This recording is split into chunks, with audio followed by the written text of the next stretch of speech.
All right, Ruka. I wasn't going to do this to you, but so you know, I am scripted in this because, well, when you make a 10-minute long video based on a bunch of stuff that's not true, it takes a long time.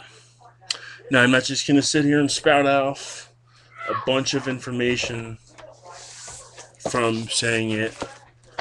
I'm actually going to take some out of here too, which you can see it. Um, I am a biology student.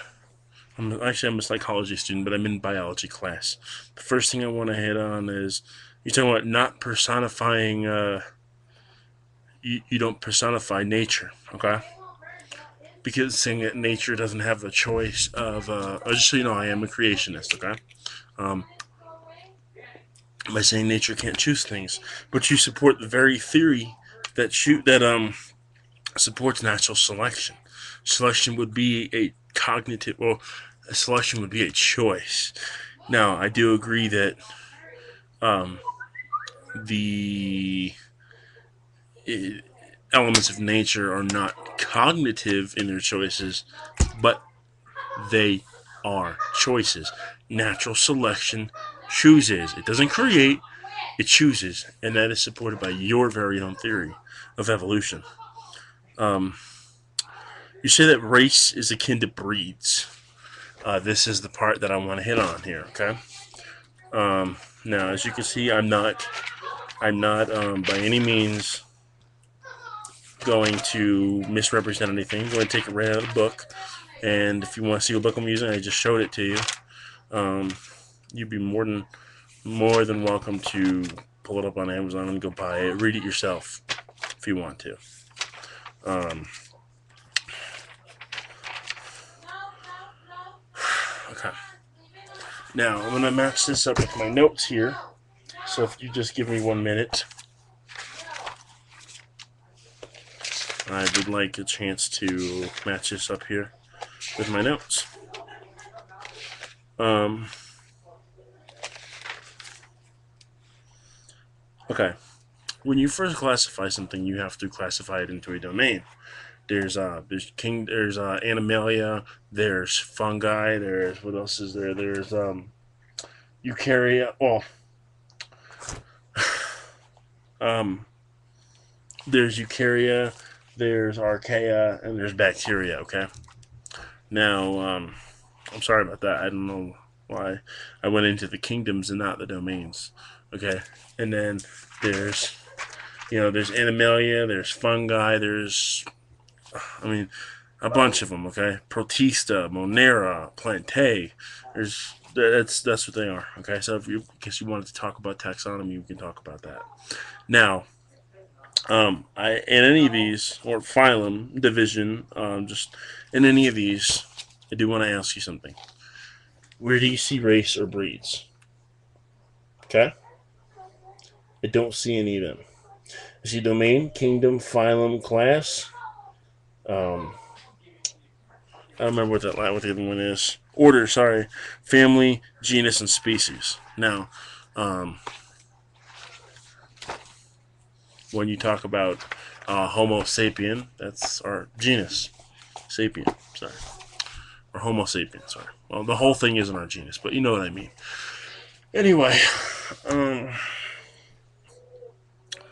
so it's race and breeds are not akin to anything that has to do with science. Okay, like Zomgits Chris told you, and don't get me wrong, me and her are definitely on opposite ends of the spectrum, but we seem to be closer to each other than you are. We don't agree on anything else but racism. Okay, now, um, you say that IQ is predetermined by your race, right? Um, First off, you didn't hit on natural or creative IQ. And in that definition of anything, if you still want to go even farther, you never hit in socioeconomics. Now, would you agree that the white people from Africa, because in Papua New Guinea, they're white, okay? Not that is preconceived misconception that everybody from Africa is black. It's not true. Papua New Guinea's white. So would you say that white people from Papua New Guinea um, have a different IQ, either natural or creative IQ, than that of people from America or people from Spain or anywhere like that, anywhere else? Okay.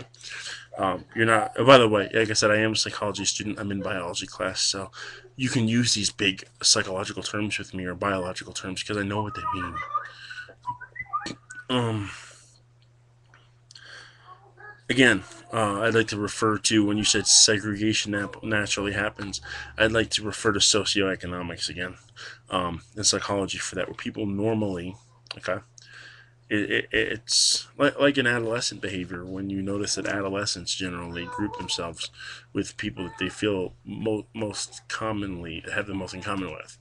Um, that's also with these cliques, or as they say, segregation that you want to put it as. Okay. Um, I wouldn't refer to that as anything that has to do with race. I'd like a socioeconomics. Um, and I also want to ask you, when you said about the small part of DNA that determines race. Now we're small of the 5% of our DNA that we've decoded, which would do that. I mean, um, I know that they can tell there are some different genetic variations, which is, by the way, you support macroevolution, but genetic variations only go as far as micro, and you can bet I'm going to get you on that. Um, your argument for macroevolution is basically a continuance. Hey, hold on for 1 second. I'm just doing something. I'm going to put you on mute real quick, all right? Hold on. Basically, you're assuming your argument's predicated on an assumption that there's a continuance of micro, which doesn't happen. Um, you really need to relook your taxonomy and your definition of taxonomy, and know that 95% of our DNA is not decoded. So there's no possible way that we can know just how many differences there are. We do know there's some differences, but again, they only support micro. I suggest you go back to biology class. Okay, I'm not making a personal or straw man argument or attack against you. There's no ad hominem arguments. I showed you my sources. Thank you, and I hope to hear from you soon. Hello.